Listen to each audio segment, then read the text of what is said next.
What's going on, everybody? It's your boy Zoe. No Days Off DFS here to bring you guys that DFS breakdown for the NBA today. It's Thursday, day after Christmas. We got sports, of course, as normal. We got our NBA today. We got some NFL tonight as well. So I happy to be back, going ahead and breaking the stuff down. Honestly, we didn't skip a week because we still had content and everything for yesterday. Sports and stuff was still going on. So all in all, happy holidays, everybody. Hopefully you guys enjoyed yourself yesterday. And with that being said, let's go ahead and get back to our regular scheduled program. If you guys are new here, make sure you guys hit the subscribe button so you guys don't miss any of the content I do drop over here on the channel. And drop a like on this video if this video or any of my other videos help you guys win some money. Hopefully I can start getting back to posting my prop videos and stuff like that. Definitely do want to actually give you guys that. Might play around with something today, so definitely, if not, just subscribe to the channel because I am dropping free sauce all the time over there on my YouTube shorts, giving you guys bankroll builders and things like that for the NBA and NFL as well over there, some of my lottos and things like that. Definitely check that out. Yesterday, I'm not gonna lie, injuries, they killed me. Blowout, well, not even blowout, just players not underperforming in certain spots, stuff like that. That stuff had killed me on some of my builders. I want to say out of the 5 games, only one of my builders catch, which just killed me. 2 of them, of course, just got ruined by injuries, and then KD hooked on my last one, and the Joker just decided not to get any assists at all. That's just like back-to-back games. Potential assists were there, just was not converting his assists, so can't do anything about that. But I am going to go over all the games that happened yesterday because I did get to just enjoy watching hoops. Hopefully you guys did too. But definitely Wemby, okay, he kind of shut me up in regards to the fact that the Spurs got the holiday game, so on and so forth, you know. Bitter in regards to my Thunder, but he went out there and he performed. He showed out. Wemby, honestly, dude, debut for Christmas, 42 points, 18 rebounds, 4 assists. I did say one of these 2 bigs in this game that were going to actually be able to go out there and do decent, and of course it turned out to be Victor Wembanyama, 6 of 16 from 3. That definitely helps a lot, especially with the blocks, things like that. Led his team out there, came close, but the Knicks, they prevailed, even with Karl-Anthony Towns being in foul trouble. 5 personal fouls, just ticky-tacky dumb fouls that Cat was out there just picking up. Honestly, just ruined part of my day because I went with Cat over Wemby. Figured maybe the lights might be a little bit too bright for Wemby, and so that definitely burned me in my DFS lines. But if you guys picked out the right performers from here, Victor and Mikal Bridges from this game, you were pretty much set because Mikal was low owned across all DFS sites, and then Wemby, it was kind of a split in regards to him depending on what contest you were in. Right there for that. For the Timber Pups taking on the Dallas Mavericks, of course Luka left with that calf injury, so if anyone had Luka, straight up just shitted. If you pivoted to Kyrie, which was the one that I was pretty much more heavier on and was looking at for the day, you definitely were able to come, do decent in regards. And then on the other side, if you went ahead and you played either Julius Randle or Anthony Edwards, you were okay in that regards right there. So that not too bad. Didn't look too. It was okay. Over here for Boston taking on Philadelphia 76ers, I forgot as well. Kristaps Porzingis again, the dude just cannot stay healthy. Another big that just ruined my one of my parlays that I had. He killed it again for me as well. But JT came back, 32 points, 15 rebounds, looked pretty good out there. Derek White, Jaylen Brown, all these guys that went out there, they played very well. Holiday, looks like he decided to take the holiday off. Then on the other side, Tyrese Maxey, man, he's looking good, looking healthy, looking sharp. Embiid didn't get kicked out of the game, actually played the whole game. But I want to say the unsung hero for them was Caleb Martin. Timely shots, 7 of 9 from 3. That's crazy. One of the spots that you can attack Boston. They shoot a lot of threes, but they are giving up if you are a good spot up shooter or things like that, they are definitely giving it up to opposing players that can shoot, that can definitely get themselves open and shoot. As you can see, Paul George, 0 of 7. Of course, most defense is going to be on him. Caleb Martin, that right there, that's just the game right there, all in all. For the Los Angeles Lakers taking on the Golden State Warriors, of course, Anthony Davis rolls his ankle in the first half. So that just opens up the window for Austin Reeves to just do what he does. And then, of course, we got Dalton Connect just coming in there, 1 of 5 from 3, 5 of 9 from the field, but 7 rebounds. Him and Austin Reeves. Austin Reeves goes there and gets a triple-double. If you had Austin, you were pretty much set. You didn't have to go onto the other side and play Steph Curry or anything like that. If you had Austin from this game, you were just good. And for me, I did play the late slate, didn't go too heavy on Austin. Instead, I went with what I was talking about in the actual video breakdown originally in regards to Steph Curry and LeBron James stack. It panned out, but with Austin outscoring Steph Curry and then just the discount in regards to his price, that really just sealed the deal for me in regards to that right there. Fell asleep on the Denver Nuggets in the Phoenix Sun game, but honestly didn't miss anything apparently. 110 to 100. KD and not Tice. Well, Tice Jones, he went out there, had a good game. I talked about him. If he can actually knock down some shots, which is all he had to do, knock down the shots, play some defense, and go ahead and just dish the rock a little bit, it'll be a good day. Nurk out there splashing threes. When Nurk splashed that 1 3, I was like, yeah, I'm going to bed. This is ridiculous. I don't even want to deal and watch with this. But Bradley Beal, Kevin Durant, they led the way. Looked pretty good, but I mean, that's the recap. It was not a bad, besides injuries, not a bad Christmas Day slate of games. I can actually say the games were decent, very much decent. Injuries aside, it was decent. NFL as well. The halftime show they gave us for the Houston game, that was crazy. Beyonce pretty much gave us a Super Bowl performance right there in regards to, which I shouldn't be surprised. Jay-Z, musical producer, whatever it is, title he has for the NFL. Of course, he put it on. His wife out there performing, killed it. Beautiful. So definitely for sure. If you guys watch the games, let me know down in the comment section what was your favorite game, what did you guys enjoy from the day right there. And with that being said, let's go ahead and get into the injury report for today, because we have a ton of injuries and stuff that we have to pay attention to on today's slate before we can even honestly just build our lines, and some pivots that we're probably gonna have to make as we go through with stuff. First game we got on the slate, well, first of all, for DraftKings, there are, I want to say 13 games going on, or 10 or something like that games going on. But luckily for us, DraftKings are only giving us 7, and we don't have to worry about those later games on the dock. So only going to go over those main games that end at 8. So Toronto Raptors and the Memphis Grizzlies will be the last game that I'm going to cover in regards to injury report. Everything else I'm not going to worry about: Utah, Portland, and Detroit, and the Kings. All right, starting out with my Thunder taking on the Indiana Pacers. A bunch of injuries for us over here. Carlson, Caruso, Flagler, Chet, they're all out. Alice Duncan, I have no clue who the fuck that is, but that's a bench rotation piece. Not even worry about that. The biggest thing is that Alex Caruso is going to be out. That should mean more minutes for players like Wiggins, Isaiah Joe, of course, depending on who they actually start, and Case and Wallace. Those will be the main 3 guys that'll get those minutes right there for if Caruso is back. We might see a splash of I mean, I doubt that we would actually see Oos, but maybe Oos. But other than that, nothing to truly worry about right there. For the Indiana Pacers, Miles Turner, that's a big thing. We do need to know if he's going to be in or out, because that's going to mess with their rotation in regards to the bigs that they can actually run out there. And we know Indy, they like to push the pace a lot. Miami taking on Orlando. We already got word that Jimmy Butler, he's doubtful to play because, yeah, he's sick of Miami. He's trying to get traded. He's not going to risk injury. Terry Rozier, game time decision. Need to know if he's going to be in or out, because that's just going to be rotation pieces. With Jimmy Butler being out, Tyler Hero, of course, bump for him in usage. Jaime Jaquez should get the start again here in the spot. Highsmith, he's going to be out there again. Bam Adebayo, another bump in usage right there for him as well. For Orlando, Suggs, Queen, KCP, De Silva, Goga, those are going to be the many guys. France Wagner, he's out. Paulo, he's out. And I want to say, if I'm not mistaken, that the other Wagner brother is out as well. Yeah, Mo is out as well. Season in ACL injury right there. So they're going to be kind of short on the bigs that they actually have over here for Orlando. Tristan De Silva, I'm actually kind of shocked that he's right there, unless there must be something going on with Wendell Carter. No, Wendell Carter, he's good. So definitely just short in regards to the bigs that they have over there for Orlando. Definitely another team, injury news that's going to be impactful. Charlotte taking on the Washington Wizards. Brandon Miller, if he's going to actually be back, that'll be good for them, but definitely not going to mess with him coming off an injury. LaMelo Ball, Miles Bridges, Mark Williams, main things that you want to worry about over there. For Washington, Koulibaly, do need to know if he's going to be back, and same thing for Sarr. Both of those guys missed the last game going up against the Thunder. Need to know if they are going to actually be back from their prospective injuries. And then for them, Bagley, he's going to be out. Sadiq Bey and Kyle Kuzma is out as well. So definitely another team hampered by injuries right there. Chicago Bulls, Josh Giddey, that ankle he's missed, I want to say the last 3 or 4 games. Want to know if he's going to be back. If he's not back, Ayo dealing with injury as well. If Ayo's not going to be in the start lineup, definitely something that can be shaken up. A lot of usage for Kobe White, Zach LaVine, and Nikola Vucevic. All those guys will get bumps if these guys miss. Of course, Lonzo, he's also doubtful as well. For Atlanta, Trae Young, game time decision, but I do expect Trae to play. I'll look more at his injury when we get over to DraftKings. Bogdan, he's a game time decision as well. They still are going to be without Okongwu, so Clint Capella, that right there is going to be bumped up for him, and Larry Nance Jr. off the bench as well for that.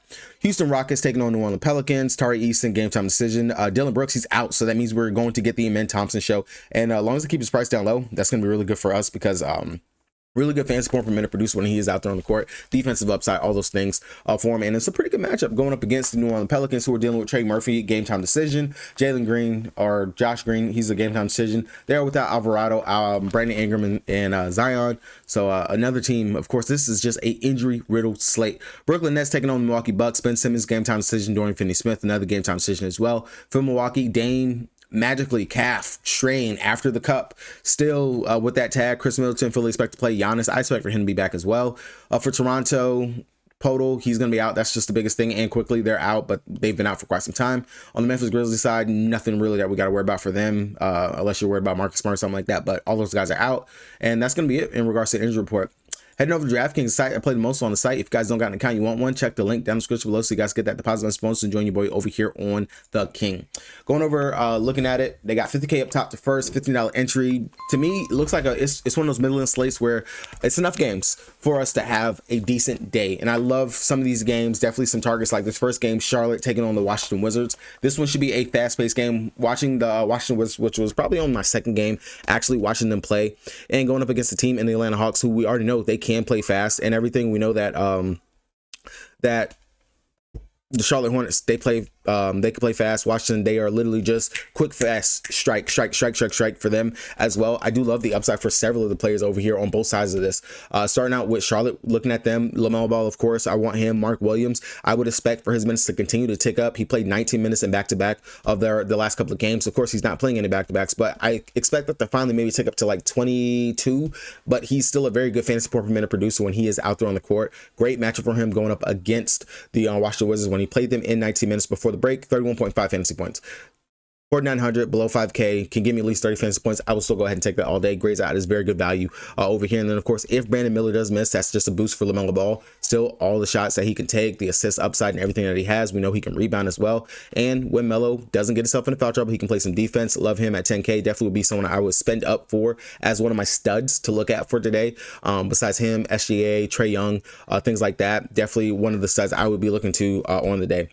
Outside of that, you could take a sprinkle of Miles Bridges. If the shots falling, looks great. Brandon Miller, even if he does play today, I do not want to play him, especially coming off the injury tag. Charlotte, they're very wonky in regards to playing their players whenever they come back from injury, depending on the minutes, things like that. I'm not even going to risk it, chance it, worry about it. Not even gonna look at it. Over for the Washington Wizards side, if Koulibaly is back, same thing for him. I'm not gonna focus too heavy on him. Even he's back, I will say that Champagne, however you say his name, I do like him. The upside is there. If the shot's falling, he can play defense as well. Fast-paced game, going up against him the last time in 27 minutes, almost a fantasy point per minute when he was out there. 26.5 fantasy points. Love the upside for what I can actually get for him, and I don't mind that at all. Brogdon, another one that I can consider and look to going up against him the first time. 37.75 fantasy points in that game.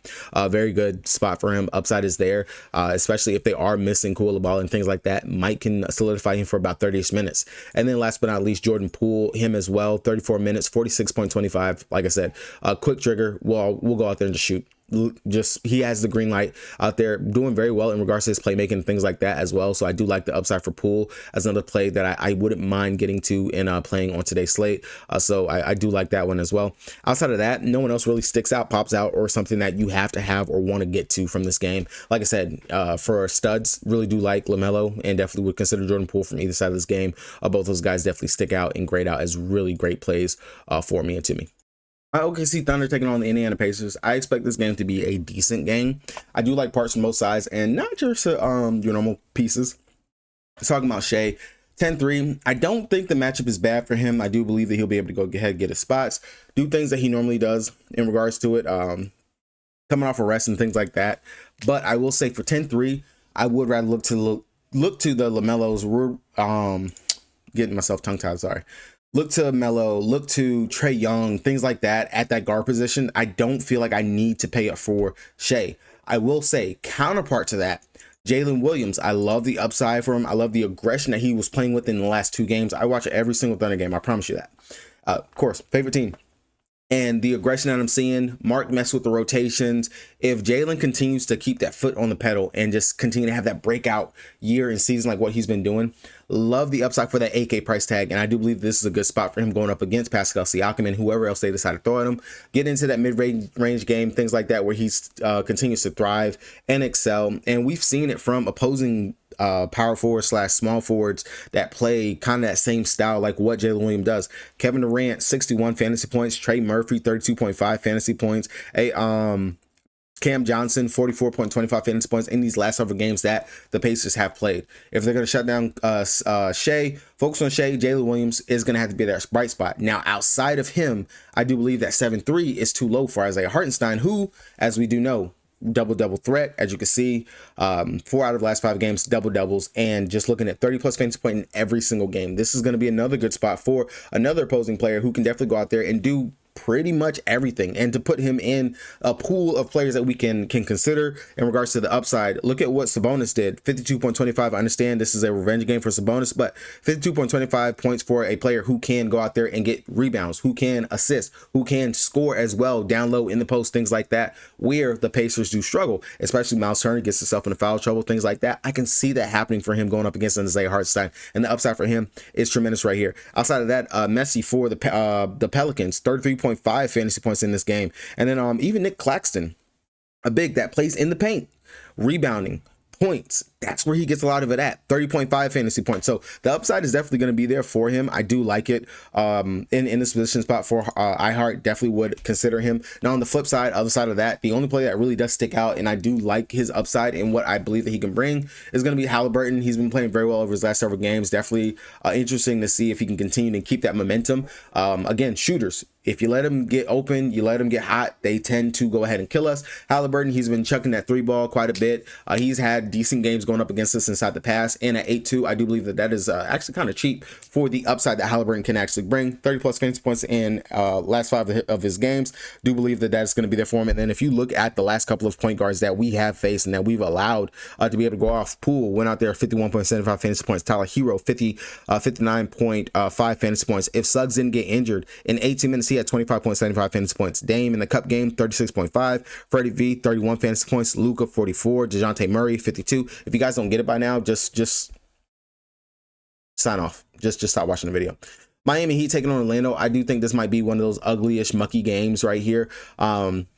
For me, again, Jimmy Butler's going to be out. Terry Rozier, even if he's out, it's just going to be Hero, Bam will be the main guys I want to look to. Over on the Orlando side, and also Jaime Jaquez, just because his price at 4,100. If he's going to go out there and be able to get the minutes and continue with the sophomore year that he should be having, because he was such a great player last year. I don't know what the heck they're doing with his development and everything, but he's a very good player. It's really just blowing my mind what they're doing with him.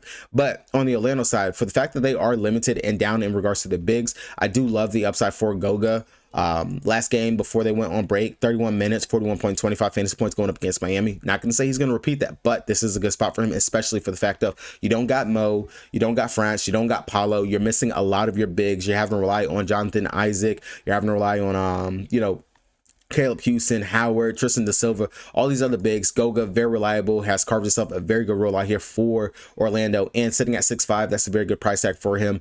When it comes down to it, I do believe the upside will be there.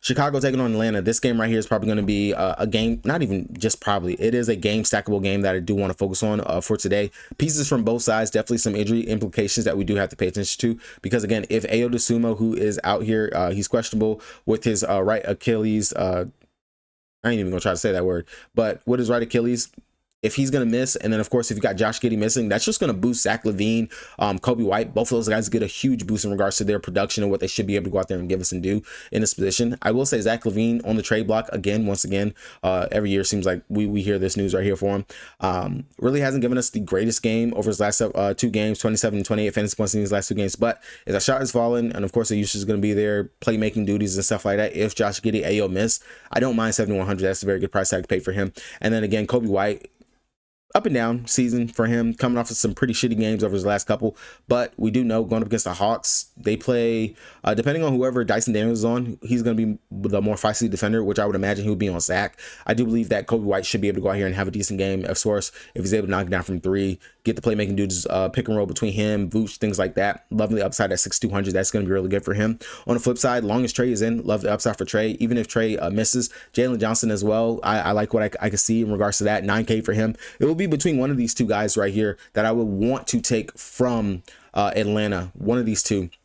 Clint Capella, I will say, I don't mind looking at him, 5,200, but if I got to choose between him, Mark Williams, I'll take Mark Williams just for the savings and the upside, because they will play about same-ish minutes whenever you're looking at between the two. And then last but not least, Larry Nance Jr., like I said, he's carving out the role. He's getting those minutes. Very good fantasy point per minute producer when he's out there. Definitely a cheap play that you can consider when you're looking at the breakdown in regards to if I need someone to slide in and put into that last piece right there for us. Going over to Toronto, taking on the Memphis Grizzlies. Honestly, not too much stuck out for me in this game. I will say just because Toronto, they're missing some of their bigs. Well, not some, missing their main big in total. We are seeing that Mogbo, he is getting a lot of minutes out there for him, sitting at 4,500. I do like the upside that we can actually get for him. If he can go out here and give us one of these 30-ish fantasy point games, he definitely could be a decent fantasy point per minute producer. But I will say Zach Edey on the other side, 5,100, another cheap big that I do believe we will have to look at. The minutes are there for him. The production is all that we need. If you can go out there and give me a couple more points, still give me that block upside that you have, go ahead and grab those rebounds, which should be a spot for him to be able to go out there and smash. Looking at the opposing centers that they have faced, they've let Karl-Anthony Towns, Şengün, Vucevic, Bam, Lively, Hartenstein, all these guys went out here and got at least 30-ish fantasy points going up against them. So 5,100 for Zach Edey, another value center that we can get to. Again, I will say I would rather take Mark Williams, 4,900, who I know is in a juicy spot. Great fantasy point per minute producer when he's out there on the court. I would rather take that. But GPP wise, I would look towards Zach Edey as a possible play that you can go to if you want to mess there. And then of course, dirt saving values, last piece. If I have to fit him, I have to play him. 4,500 for Mogbo. That would definitely be something I would look to. Now, if you want to look to a stud, someone who I think could be low owned and the price tag honestly is like, damn, he's that cheap. 8,500 for John Morant, a player that we know has 60 plus fantasy point upside, definitely is there for us. If he's going to go out there and chuck his shot and actually shoot, it's there. Playmaking, we know he playmakes. We know he can rebound. We know he's trying to just keep himself healthy, not be so injury prone, but he is missing quite a bit of games. Definitely is something that you can focus and pay attention to if you want to mess with that. And we got one more game. Wow, I am so slow. But definitely I would consider Ja in my player pool, not a must play. Again, there are some better guards that I do believe that we should be looking to on today's slate. Looking at the Houston Rockets taking on the New Orleans Pelicans. This game right here, another game that I do think we have some decent pieces from either side that we can actually get. A lot of it coming from the Rockets side, especially with Dylan Brooks and company being out. I do love the spot for Şengün. Opposing centers, we've seen them going out here, going up against the Pelicans. They've been able to have good games. Şengün in that last game, 34 minutes, dropped 46.75 fantasy points versus them. I think that's a spot for a nice repeat production. Freddie V, decent spot for him as well. Jalen Green, he has not had the greatest games over his last several, but did just drop 48.5 fantasy points going up against him. Was able to get that shot to fall, 4 or 10 from 3, took 22 shots. If we believe in Jalen Green hype that he can come out here after Christmas and everything and have a good game, I don't mind looking at him at all. Really good spot for him to actually go out here and have a low own type pop-off game. And then again, Amen Thompson. He's starting. He's going to play the minutes. He's pretty much filling that Dylan Brooks role. He keeps himself out of foul trouble. We know that he can produce when he's out there on the court. Last game before the break, going up against the Charlotte Hornets, played 38 minutes, dropped 46.75 fantasy points. Versus the Pelicans in that game, 24 minutes, dropped 19.5. Only took 3 shots in that game. 16 shots, 3 shots. If you're going to tell me he can go out there and get some shot attempts up, love the upside for what we can actually get from him, especially at 6K. Definitely will see him being a very popular play and high ownership. Now, on the Pelican side of things, I will say if Trey Murphy does play, like the upside for him as, his shooting definitely does help spread the floor and open it up. In 36 minutes, he dropped 36.75 fantasy point per minute when he was out there versus them. Like the upside for him. I do think that Amen being in a starting lineup might mess with his upside, but still will look to him as possible play. Then outside of that, I would be looking towards CJ McCollum would be the other play that I want to actually get from over here for them. And then maybe a sprinkle of DeJounte Murray would be someone else I would consider. 8,400 if that's your direct pivot off of Ja. Versus Houston the last time he played 31 minutes, dropped 32.75 fantasy points. It was a blowout in that game, but as you can see before Christmas going up against Denver Nuggets, went out there and he dropped 64 fantasy points. So upside definitely is there for him if you do believe that he can go out there and have a pretty decent game. Definitely be someone I would consider. Brooklyn Nets taking on the Milwaukee Bucks. Again, long as for the Bucks side, long as if Dame's out, then Giannis, of course, that'll be one of your sets you want to look to. I do not believe you have to play Giannis today. I don't think that it's necessary, but we do know the floor that Giannis brings, especially whenever players are missing. He can go out there and give us a good 55, 60 fantasy points. That's pretty much like your security right there for that. Outside of that, Chris Middleton, 6,500, still only playing lowish 20 minutes. I don't really see a need to go there at all. Now, if Giannis was to miss, then it's all aboard the Bobby Portis train once again. Outside of that, Rollins, Gary Trent, AJ Green, Prince, all those guys are all GPP options. I just think that's getting too cute going down there to them. On the Brooklyn Nets side of thing, Cam Johnson, spot up shooters. Granted, I do understand that the Milwaukee Bucks have gotten better with their defense over the last several games, but one spot that I do still struggle with is with opposing shooters. Cam Johnson, if he can get loose, shake loose, 7,400, definitely I think he'll be in that mid-tier option for a player that might go under-owned. I do like the upside for what he can actually bring to us right here. And then Nick Claxton played the Bucks pretty well the last time that he did play going up against them. If I could find that game log in here. 33 minutes, dropped 51 fantasy points. I'm not going to say he's going to go out there and repeat that. Not at all. But a decent center, rebounding, can get some putbacks. If Ben Simmons is out there, playmaking, setting up for him, I do like the upside that he does bring out there on the court. And that'll probably pretty much be it for me right there from that Brooklyn Nets and Milwaukee game.